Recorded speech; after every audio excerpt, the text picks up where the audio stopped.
వైసీపీకి కోవర్ట్ అయినటువంటి కేసినేని నాని బర్త్డే అంట.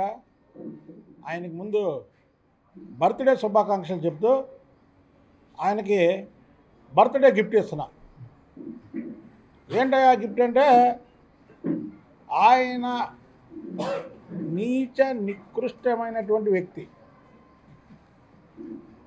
అతను చేసిన చెడ్డ పనులు విజయవాడలో రాజకీయ పార్టీలో ఏ రాజకీయ నాయకుడు చేయనటువంటి చెడ్డ పనులు చేసి బ్లాక్మెయిలింగ్కి మారుపేరుగా చంద్రబాబు నాయుడు గారి మనస్తత్వం తెలుసు మీ అందరికీ.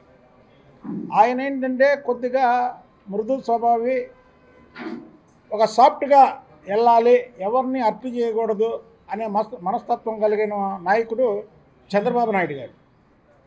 అలాంటి చంద్రబాబు నాయుడు గారిని కూడా బ్లాక్మెయిలింగ్ చేసి, అండ్ విజయవాడ నగరంలో ఏదన్నా మాట్లాడితే రాష్ట్రం అంతా సంచలనం అయింది కాబట్టి బ్లాక్మెయిలింగ్ చేసి రాజకీయాల్లోకి వచ్చిన మరుక్షణం నుంచే బ్లాక్మెయిలింగ్ మొదలుపెట్టాడు. 2000 కోట్ల ఆస్తులు నష్టపోయానని జగన్మోహన్ రెడ్డి ఇంటికాడ చెప్పాడు. 2000 కోట్లకి ఎన్ని సున్నాలు ఉన్నాయో నాని చెప్పగలడా? ఒకటి, నాని 2014లో ఎలక్షన్ అప్పుడు వీటిలో అతనికి ఎన్ని కోట్ల ఆస్తుందో ఒకసారి బయట పెట్టమనండి.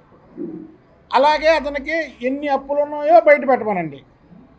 అందులో రాసిని ఎంతమందికి అప్పులు కట్టాడో బయట పెట్టమనండి. ఇంకా ఈరోజు అప్పులు ఎంతమంది కట్టాలో చెప్పమనండి. కేసినేని నాని అనేవాడు, కే అంటే కేసినేని కాదు, కే అంటే కోవర్ట్. నిన్న చూశారు మీరు, చంద్రబాబు నాయుడు గారు దుర్గ గుడికి వస్తే ఎంత గౌరవించాడో, వెనకాతలు ఎక్కడ ఉంటే ఎదురుకు రమ్మని. నిన్న అంబేద్కర్ గారి విగ్రహం గారు చూసాం. ఎందుకంటే కోవర్ట్లను ఎప్పుడు కూడా ఎదుటివాడి పక్క నుండి ఎదుటి ఆయన ఇన్ఫర్మేషన్ మనకి ఇచ్చినప్పుడు మన పక్క నుండి మన ఇన్ఫర్మేషన్ ఎదుటి వాళ్ళకి ఎందుకు ఇవ్వడని ప్రతి ఒక్క ఆలోచన చేస్తాడు. అలాగే జగన్మోహన్ రెడ్డి కూడా చేసి మన అంబేద్కర్ గారి విగ్రహావిష్కరణలో బొకేస్తుంటే అసలు పట్టించుకోవాలి ఈ కోవర్ట్ని.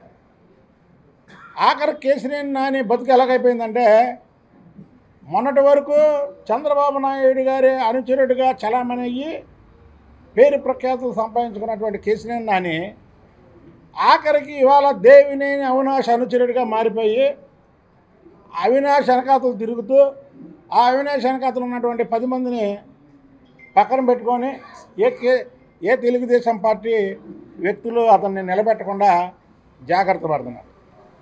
అందుకనే ఇవాళ కేసినేని నాని బర్త్డే గిఫ్ట్గా కొన్ని ఆయన క్యారెక్టర్లెస్ ఫెలో అని చెప్పడానికి కొన్ని మీ ముందు చెప్తున్నా. ఇంకా ఉంటాయి, అవి మళ్ళీ నెక్స్ట్ చెప్తాను.